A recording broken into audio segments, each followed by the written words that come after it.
It is your Classic Metal Show right here on the ClassicMetalShow.com. That is brand new, Every Mother's Nightmare from their latest release, just called Grind. That's out on High Volume Music, and a guy who I enjoy watching perform live, and I've been a fan of this band for a long time. I want to welcome to the Classic Metal Show vocalist Rick Ruhl. What's going on, Rick?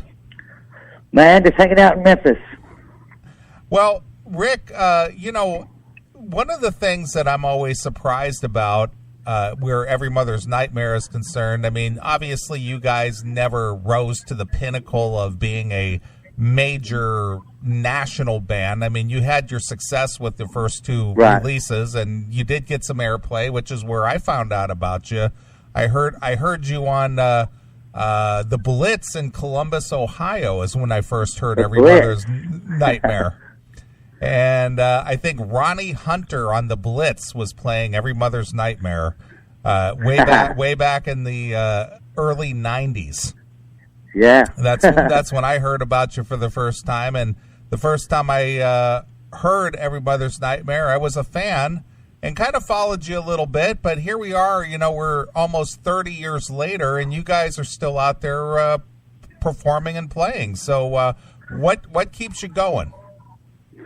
Well, the main thing is the whole reason I got into this business was writing songs. I like writing songs.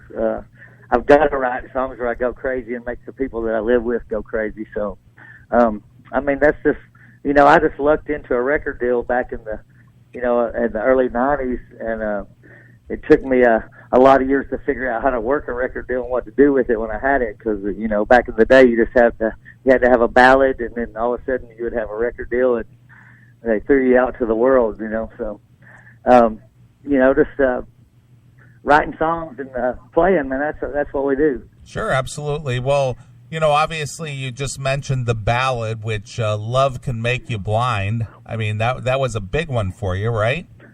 Yeah. And then Walls Come Tumbling Down? Walls Come Down, yeah. Yeah, absolutely. So you guys got launched it was almost a little bit too little too late for that era of music, because when you guys launched your career or finally got noticed or discovered in a commercial sense, the grunge movement was already moving in on you, and you had a very small window to kind of make your mark, per se. Right. So what falls back with us knowing what we were doing too, Sure. So how did you combat that, and did you see the writing on the wall and think, our style of music is going to be in trouble here, or did you just keep forging on, or how did that work for you? Well, we were out on the road, and we were seeing what bands were playing and what was happening. That's coming down the pipe 6 months to a year before it, it makes it to radio or gets out or, whatever. And we were seeing what was happening, but, when we started doing this, we didn't write Love Can Make You Blind to have a ballad, it's just like, that was the kind of the theory or whatever you had to do, write songs. You wrote a couple of songs, you had a ballad on your record and this and that. So, we threw together 12 songs, and one of them happened to be Love Can Make You Blind, and that's just how it went. Sure, absolutely. So how long did your success last, from the onset, and then when did you decide? Because you guys took a break there for a little while, didn't you? Well, right before I put this last band together, I took maybe a year off, but I've kept the band going and playing somewhere in the United States somewhere every weekend, or as much as I possibly could, the whole time. Right. So where would you say your core audience is within the U.S.? Oh, man, it's hard to say, because we got some crazy loyal fans. I mean, we'll be playing somewhere and we'll think like, man, there's going to be 10 people here tonight, and it'll be jam-packed. So it's just everywhere. I think, back in the day when we were out touring a lot off the records, Florida and down through there was probably the big spots. But I mean, everywhere we go, it's, we're pretty well received, just from the hardcore it's like a thing where we're the biggest band nobody's ever heard about. Yeah, absolutely. That's kind of where I was going with that whole thing. Is so who is currently in the band, and are you the original member, the lone original member? Because when I did see you, Jim Phipps was still with you. So yeah. So who's playing with you now? Right now I'm the only original member, and I've got on bass Troy Fleming, which has been with me 20 years, so he's been with me a long time. On guitar, I got John Gunnery, and on other guitar, I have Travis Butler, and on the drums, I have a monster by the name of Lonnie Hammer. Excellent. Now, I got to tell you, probably, aside from, the first couple of releases, which were, had some commercial success, some of your maybe lesser known or releases that maybe most of the hardcore fans of Every Mother's Nightmare might know. Probably my favorite release is your Smokin' Delta Voodoo release. Yeah, that's probably my favorite record out of all. That was the hardest one to do, and we came over a lot of obstacles to get it done. So what was the story behind that, and why was it so difficult for you? Well, I ran into I got messed up with a drug, and it kind of kicked my ass for about 5 years, and it took me a long time to get away from it. But that whole album is pretty much getting away from it, getting my shit back together, getting my sight back, and just getting all my ducks back in a row. So once you got past your problems there, you wanted to continue on and play as Every Mother's Nightmare, because did you believe that there was a market out there for you?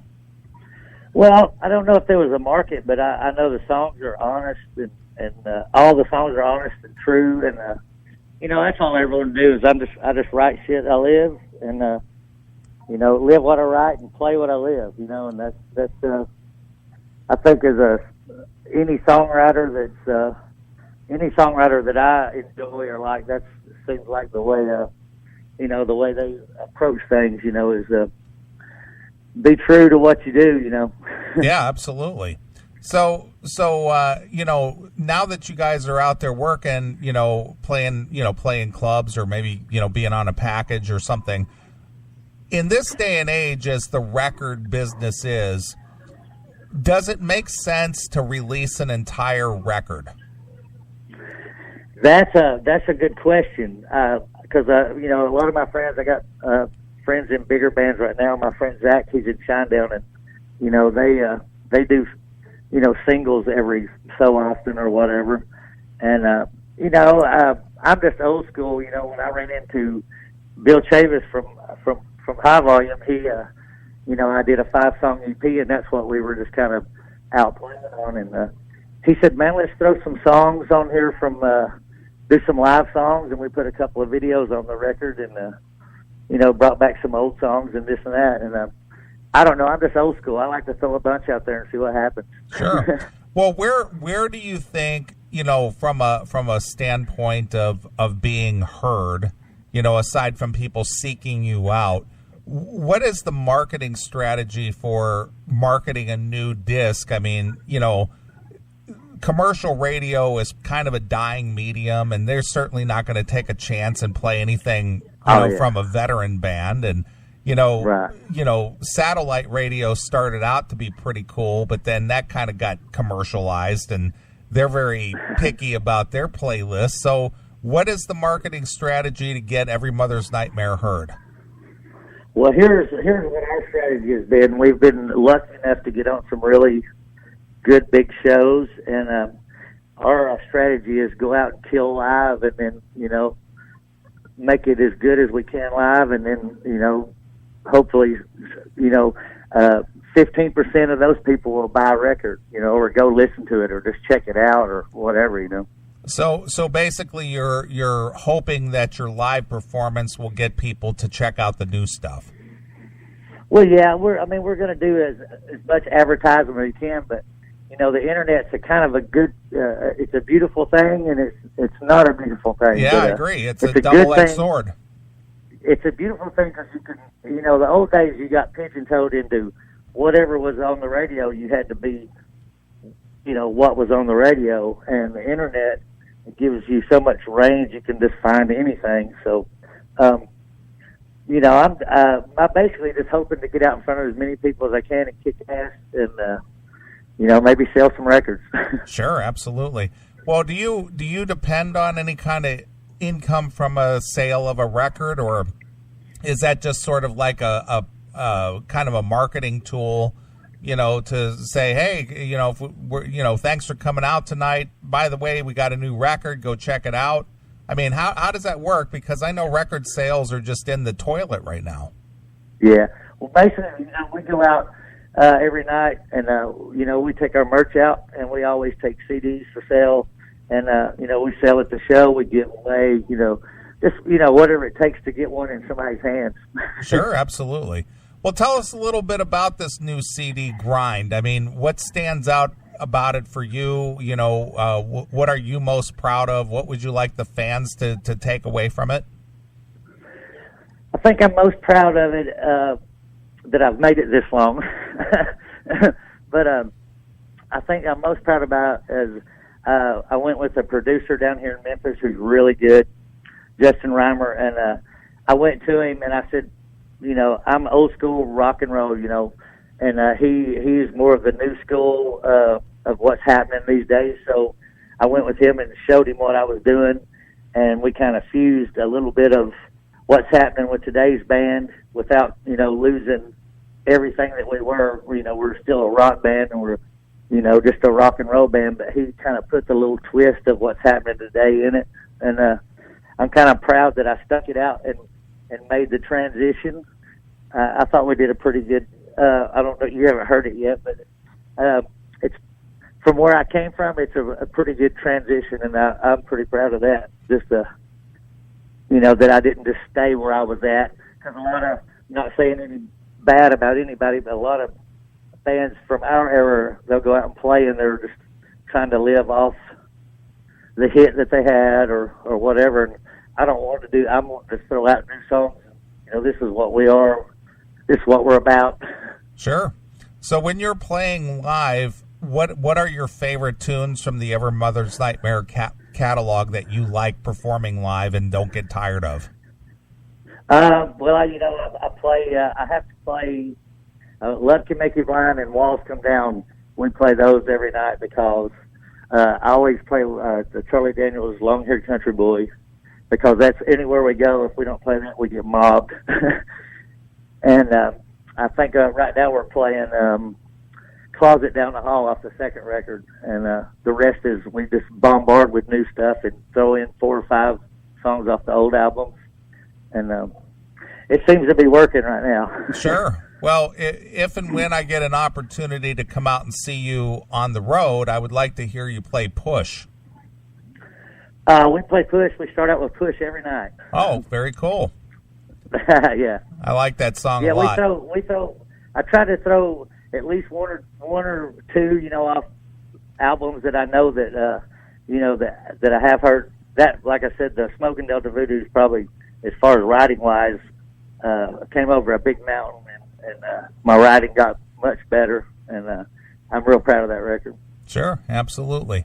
So what is in store for Every Mother's Nightmare throughout the rest of 2017 and maybe into 2018? Do you have shows lined up already, or are you planning a promotional push for the new record, or what are you doing? Oh yeah, it's actually being lined up right now. But my 2 biggest things I've got right now is I'm doing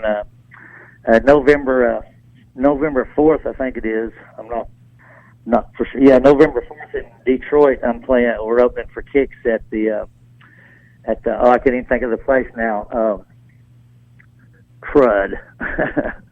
I can't even think of it's the biggest club up there, and I can't even think of the name of it.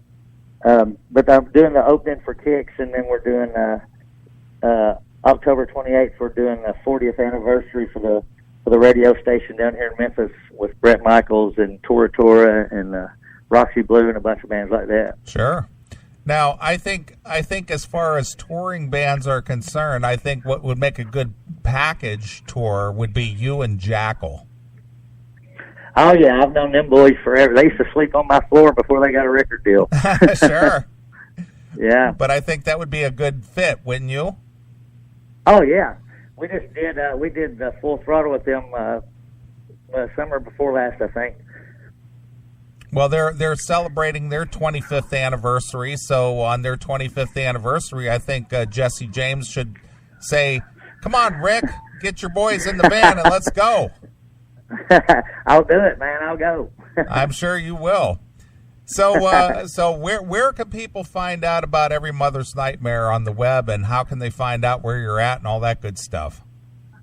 Well, we got our Facebook page is EMN Every Mother's Nightmare on Facebook, and then our website is www.emnrocks.com. Okay, excellent.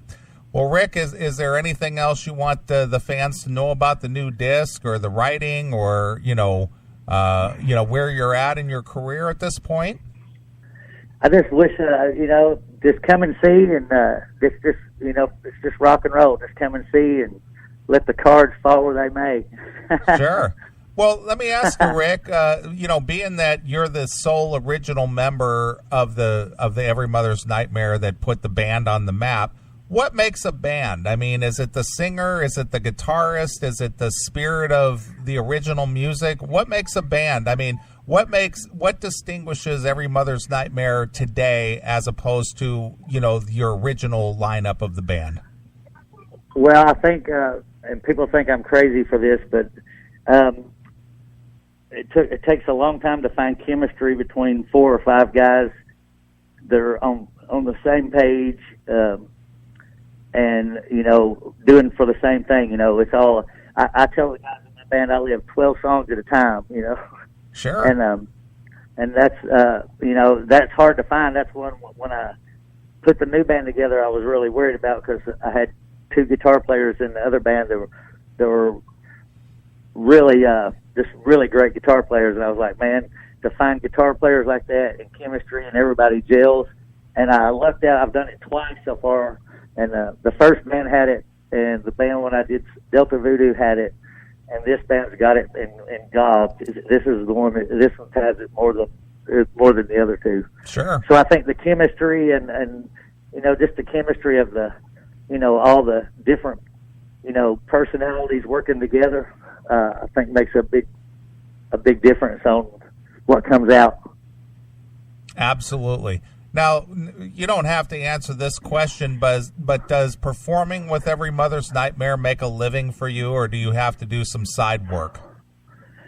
Oh man, I'll be a working man to the day I die, and I'm fine with that. I just like to go out and do what I do and play my songs, and if I don't have to work that month, that's awesome. Yeah, sure, absolutely. We used to laugh, if we write 12 good songs, then we don't have to work for the next year. Right. If we write 12 mediocre songs, we only have to work half the year. Right, absolutely. Excellent. All right, Rick, well, we appreciate you taking a few minutes to talk to us here on the Classic Metal Show. I'm a big fan. I've enjoyed watching you perform over the years, and, meeting you at one point over in Ohio, and, I still do play your music here on the Classic Metal Show after 22 years, and thank you, sir. I appreciate what you guys do, and that you haven't given up, and you keep pushing along. That's it. That's all you can do. All right. Well, the new record is called Grind. It'll be out on High Volume Music later this year, and you can go check out Every Mother's Nightmare if they come to a town near you, and let them know you heard about them here on the Classic Metal Show. So. Rick, as a tradition here, we always let the artist pick a closing song to take us out of the interview. So what do you think we should play? Man, we play, what do you want, one of mine, one of theirs? One of the new ones off the new disc. Let's play Blown Away. Okay, and what's the story behind that?